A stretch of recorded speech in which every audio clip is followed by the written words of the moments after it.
त्या दिवशी अनिकेत काहीसा अस्वस्थ वाटत होता. त्याच्या मनाची घालमेल तशी साहजिकच होती. कंपनीत आज त्याचा पहिला दिवस होता. इंटर्नशिप या प्रकाराबद्दल तर त्याने बरंच ऐकलं होतं, पण प्रत्यक्षात नोकरी ही संकल्पना त्याच्यासाठी नवीनच होती. ती काचेची 10 मजली इमारत त्याने एकदाच निरखून पाहिली आणि दाराच्या दिशेने चालू लागला. प्रवेश करून रिसेप्शनला चौकशी केली तेव्हा एक देखणा तरुण त्याच्याजवळ आला. तो कंपनीचाच कर्मचारी असावा असे त्याच्या वेशभूषेवरून अनिकेतला वाटले. हात पुढे करत तो अनिकेतला म्हणाला, hello, I am Aditya. You are Aniket, right? Yes, come, let me show you your cabin. त्याने अनिकेतला त्याची केबिन दाखवली आणि अय्यर, स्वामी, भिडे, गांधी व इतरांशी ओळखही करून दिली. त्याचे काम समजावून दिले आणि तो निघून गेला. संध्याकाळी 7 कधी वाजले अनिकेतला कळलंच नाही. सगळे घरी निघून गेले होते. त्याने घड्याळाकडे एक नजर टाकली आणि तो बाहेर आला. सकाळी त्या आदित्यने आपल्याला ही बाजू दाखवलीच नाही असं म्हणत तो वरच्या मजल्यावर उजव्या बाजूला गेला. तिथेच एक केबिन होती. दारावर HS दंडवते असं नाव होतं. त्याची उत्सुकता वाढली, पण उशीर झाला होता म्हणून तो निघाला. अनिकेत जेव्हा त्याच्या रूमवर आला तेव्हा समीर आणि विनीत IPL पाहत बसले होते. बँगलोर हारणार बघ, समीर म्हणाला. ए सम्या, कमी समजू नको RCBला, कशी दे दनादन ठोकेल बघ पुढे. अरे अनिकेत, ये बस, आपली RCB बघ कसली फॉर्मला येणार आहे आता. विनीत अनिकेतच्या खांद्याभोवती हात टाकून बोलत होता. समीर गादीवरून उठत म्हणाला, काय मग, कशी आहे कंपनी? अरे जब्बर आहे यार एकदम, अनिकेत सांगत होता. त्याचं बोलणं अर्ध्यातून कापत विनीत म्हणाला, अरे तो उमेश आहे ना, त्याच्या ग्रुपनी म्हणे काल ड्रग्ज आणलेत. आता तिघही एकमेकांकडे बघू लागले.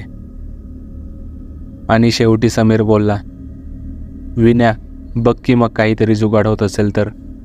अनिकेत ताडकन उभा राहिला. ए अरे, काय जुगाड? कसला जुगाड? डोकं फिरलंय का तुमचं? मी या सगळ्यात नाही पडणार. हे सगळं ऐकून तो बावचळला. विन्या त्याला समजावत होता. अरे वेड्या, एवढं काय चिडतोस? पाप थोडी करतोय आपण, एकदा ट्राय करायला काय जातंय? काय म्हणतोस समीर? समीर त्याला पुन्हा खाली बसवत म्हणाला, थंड घे रे, काही नसतं होत, फक्त हे सगळं बोलू नकोस कुठे. आणि विनीत, आपल्याला तर हवी आहे बरं का ती जादूची पावडर, पण तू आणणार कुठून? तसा विनीत म्हणाला, टेन्शन नको घेऊ रे, मैं करेगा सब इंतजाम. आता त्याचं पक्क ठरलं, शनिवारी म्हणजे परवा रात्री बसायचं. सकाळी अनिकेत ऑफिसमध्ये पोहोचून कामाला लागला. दुपारपर्यंत तो कामात मग्न होता, पण एक फाईल अशी होती जिचं काय करावं हे त्याला कळतच नव्हतं. तो उठला आणि आदित्यला शोधू लागला, पण तो कुठेच दिसत नव्हता. त्याला आठवलं की त्या वरच्या केबिनमध्ये काल कोणीच नव्हतं. त्या केबिनविषयी त्याला एवढी उत्सुकता का वाटत होती हे त्यालासुद्धा कळत नव्हतं. अगदी खेचल्या गेल्यासारखा तो वरच्या मजल्यावर आला. डोकावून पाहिलं तर आत एक शांत चर्चेचा मध्यमवयीन माणूस बसला होता. अनिकेतने दार उघडले. Sir, may I come in? असे विचारले. तसा त्या माणसाचा चेहरा वर झाला आणि ते यस म्हणाले. तो मग आत आला आणि म्हणाला, सर, मी अनिकेत, नवीन इंटर्न, कालच जॉईन झालोय. अनिकेतचे स्मित पाहून तेही मंद हसले आणि म्हणाले, कम सीट. काम व्यवस्थित होतंय ना? काही अडचण असेल तर येत जा. तुमच्यासारख्या युथला मार्ग दाखवणं हे मी माझं कर्तव्य समजतो. दंडवते सरांच्या बोलण्यात त्याला एक विलक्षण स्थिरता वाटली. असं गूढ व्यक्तिमत्व त्याने आधी पाहिलं नव्हतं. मग भानावर येत सगळे विचार झटकत तो म्हणाला, हो सर, ही फाईल थोडी किचकट आहे, हिचं काय करू काही कळत नाहीये. अनिकेत म्हणाला. दंडवते सरांनी त्याला सगळं समजावून दिलं. आणि तो त्यांचे आभार मानून आपल्या टेबलवर आला आणि पुन्हा कामात मग्न झाला.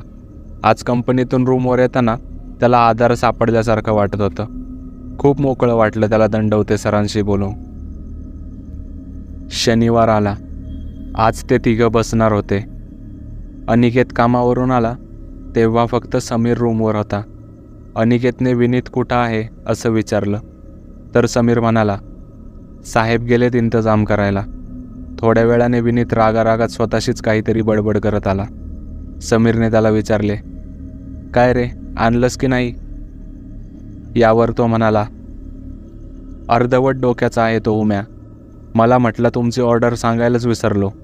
आता थांबा पुढच्या शनिवारपर्यंत. अनिकेत उद्गारला. म्हणजे एक अख्खा आठवडा? वैतागलेला विनीत म्हणाला. समीरही हे ऐकून निराश झाला होता. अनिकेत सकाळी नेहमीप्रमाणेच कामावर गेला.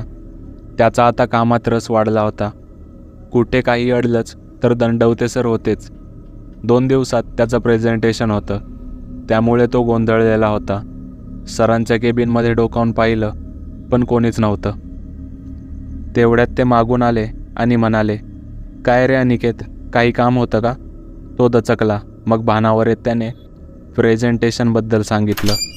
सरांनी त्याला प्रेझेंटेशनचे मुद्दे थोडक्यात समजावले. हा आठवडा खूप लवकर गेला. शनिवार आला. सकाळी समीरला घरून फोन आला आणि त्याला ताबडतोब गावाला बोलावले होते. त्यामुळे आजचाही त्यांचा बसण्याचा प्लॅन तोंडावर पडला होता. हे ऐकून विनीत तर सम्यावर जाम संतापला. पण जे होतं ते होतं. ते टाळणं शक्य नव्हतं. म्हणून त्यांनी पुढच्या शनिवारी बसायचं ठरवलं.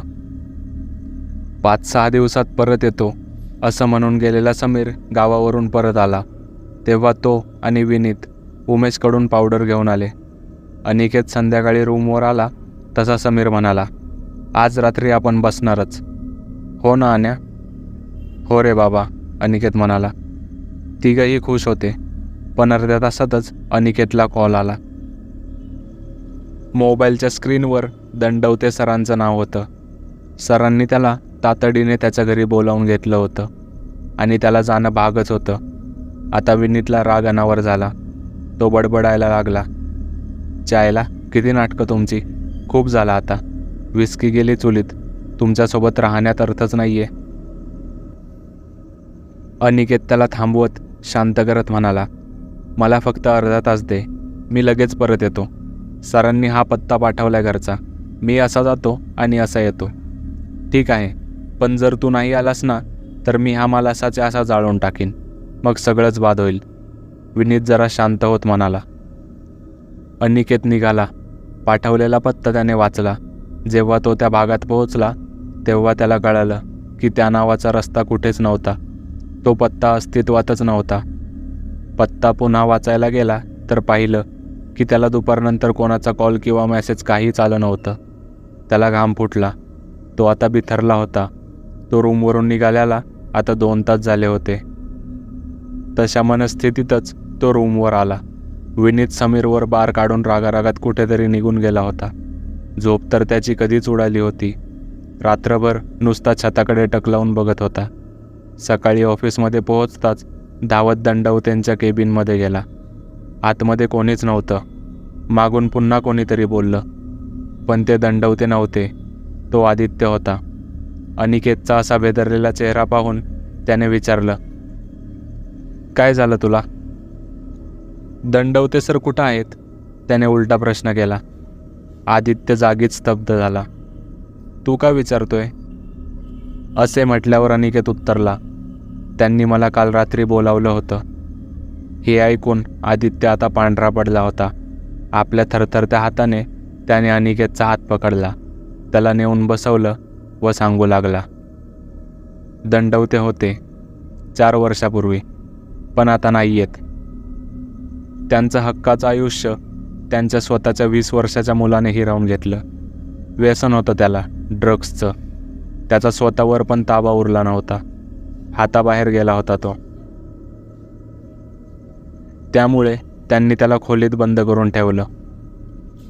तो उन्मादाच्या स्थितीत कडी तोडून बाहेर आला आणि रागासंतापात बॅटने दंडवत्यांना इतकं मारलं की त्यांनी तिथेच प्राण त्यागले. अनिकेतचे हे सगळं ऐकल्यानंतर आता सगळे प्रश्न संपले होते.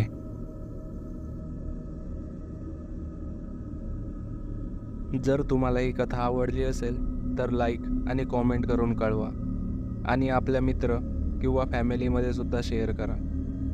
तसेच अशाच नवीन नवीन स्टोरीज ऐकण्यासाठी चॅनलला सबस्क्राईब करून बेल आयकॉन दाबा, म्हणजे चॅनलच्या सर्व नोटिफिकेशन्स तुम्हाला येतील. आणि आपले काही अनुभव किंवा स्टोरीज आम्हाला कळवायचे असतील तर डिस्क्रिप्शनमध्ये दिलेल्या मेलवर तुम्ही पाठवू शकता.